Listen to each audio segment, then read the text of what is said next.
Welcome, everybody, to another episode of the Anime Lounge Short Flights. Today, we are going to be covering episode 7 of Bleach Thousand Year Blood War.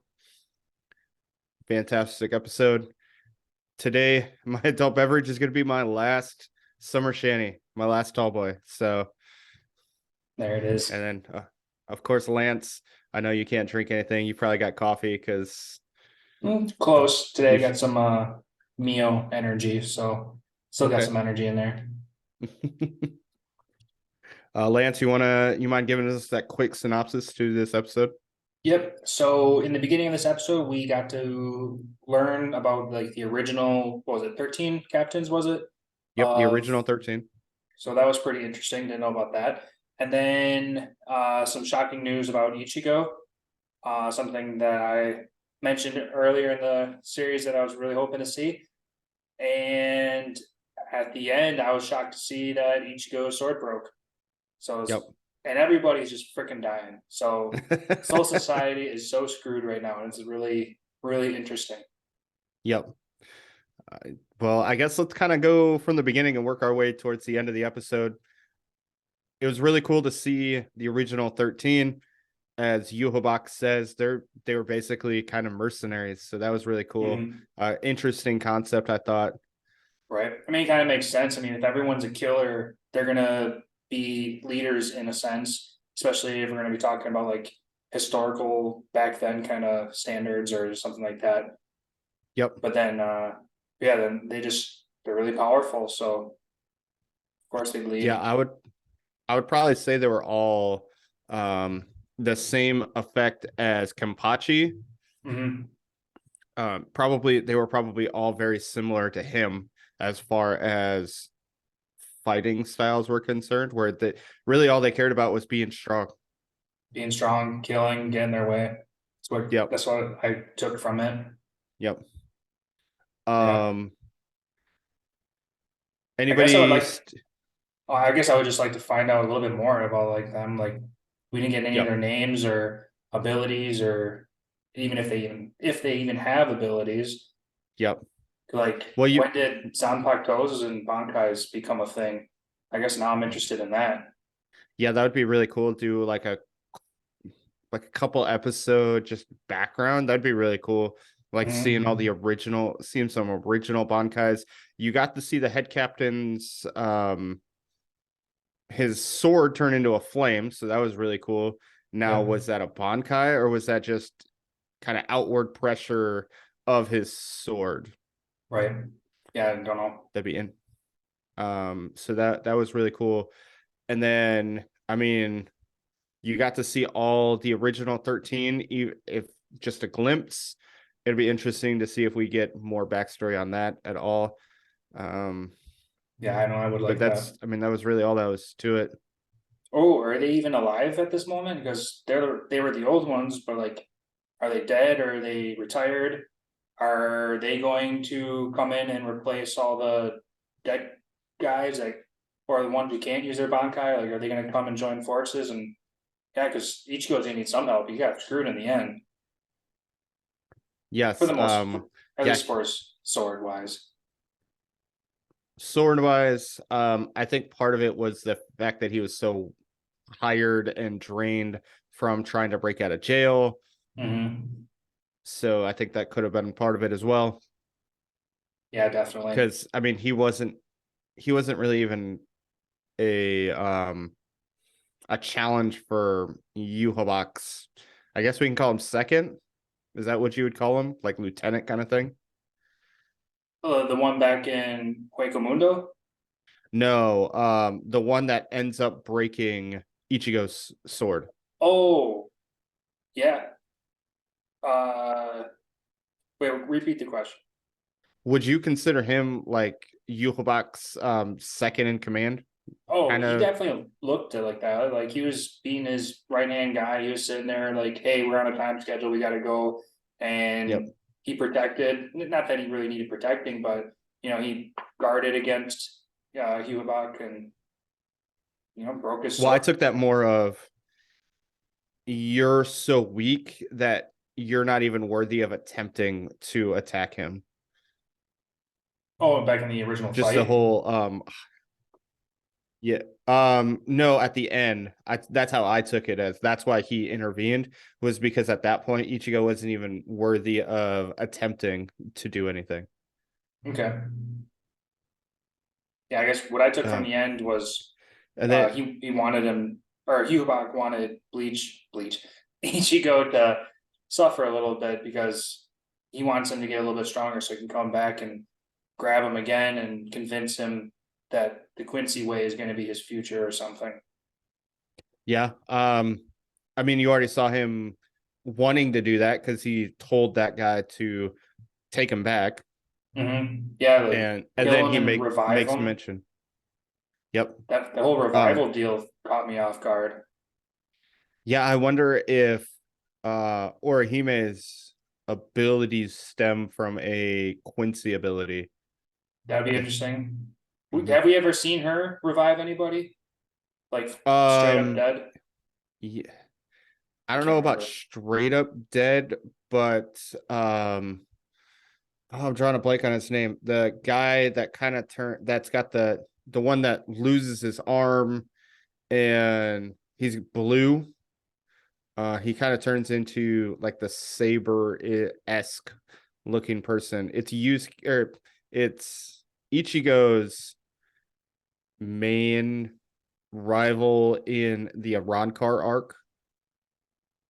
One of the big, super long devil horns. No, not that guy. The one that attacks him the first time in um Karakura Town. Like when the Arankais first show up, he attacks Mm, Ichigo a bunch of times. okay. Drawing a Guess blank on his name, but I'm pretty sure he revives or she revives him one time. And let's be completely honest, she basically can revert anything that she wants. So I couldn't see bringing back the dead as something she couldn't do. okay. Yeah, I think that'd be a really powerful thing on her part. Like maybe a little too OP too soon or something. Maybe I know Aizen was very interested in her powers, so I feel like she's got OP powers in that esque where it Sure. for revive abilities. But I do want to really talk about the fight between Yuhabak and Ichigo. You get a lot of Hmm. information from Yuhabak. What was your reaction to finding out that Ichigo's mom is a Quincy? So Ichigo has Quincy powers. Right. I wasn't too shocked because that was something that I wanted, and I'm not gonna say predicted, but that was something I was guessing towards earlier. So I was very pleased to see that Ichigo is getting more abilities, more powerful, and it gives us a glimmer of hope into something that he's going to be able to fight back with and be a little bit more on par with Yuhabak. So I was I'm very Yeah. pleased. Any thoughts on your side? Um, I remember the first time I was like, "Oh fuck, I can't believe that!" Like I was in complete shock the first time, like when I read the manga and Yeah. saw that. I was like, "Oh my god, I can't believe that happened." I mean, it makes a lot of sense. It gives her reasoning behind being able to see the the spirits and stuff instead of just having this ability. So it makes sense. I really like the concept of it's more half breed stuff where it's Ichigo is essentially everything in one, which is why he's kind of so Mm. strong. Yeah. Yeah, and I like how they're gonna, slowly introduce this new Quincy thing bit by bit. Um, we don't exactly know as the viewers what exactly his extent is quite yet. It kind of looked like he was not either repelling some of the Quincy attack or self healing, and I guess I couldn't make heads or tails on where my brain was going with that. So he was using that like that armor thing. I'm drawing a blank on the name. But Mm, that just the armor to repel, I think, physical attacks, okay, some physical attacks.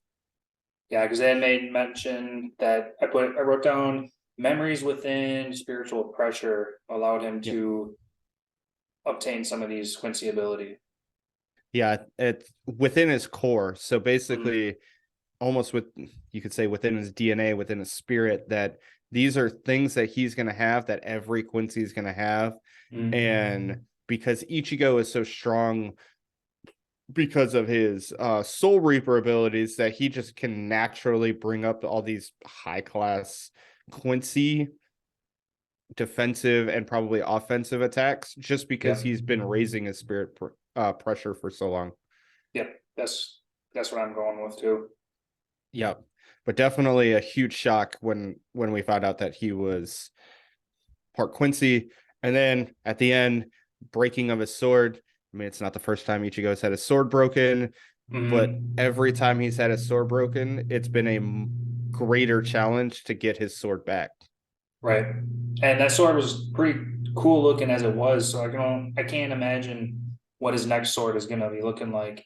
Which makes me want to jump. Is it gonna be some kind of Quincy sword? Like he's just gonna bust out a beam of light and it's just gonna materialize into his new sword, and then that's what we're gonna get. That's where I'm going with right now. That would be cool. I don't think so.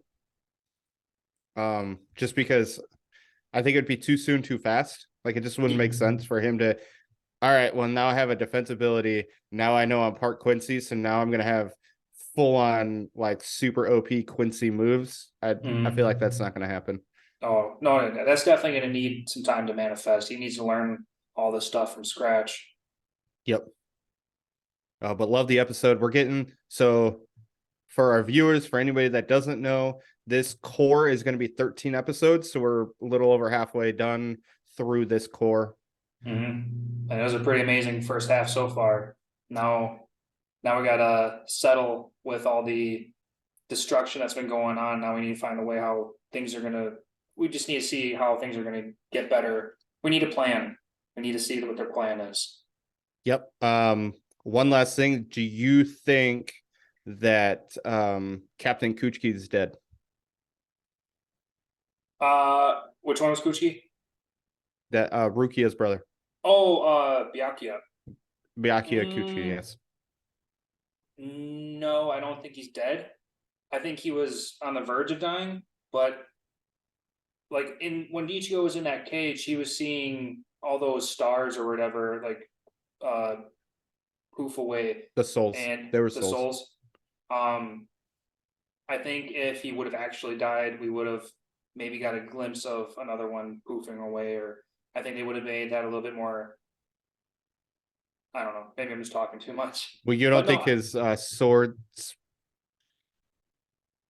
because Oh, remember how his sword they've got the, disappeared. yep. You know what? That's a good point too. I guess I didn't Yep. think about that too much. He lost his Bankai and his sword, left him, and I figured he was just Yep. gonna be just a common soul or whatever. I didn't think he would die, but I guess I have to see it again. All right. Um, but that's all I got for this episode. Another awesome episode. The fight was amazing. I can't wait for next week. Lance, do you have anything else? Nope, I'm good. All right. Well, that is episode 7 of Bleach Thousand Year Blood War. Make sure to subscribe to our YouTube channel, because we will also have Chainsaw Man coming up this week. And make sure to give us a comment and a like. Let us know what you guys thought of this episode as well. It'd be great to hear. Excellent. All right, see you guys.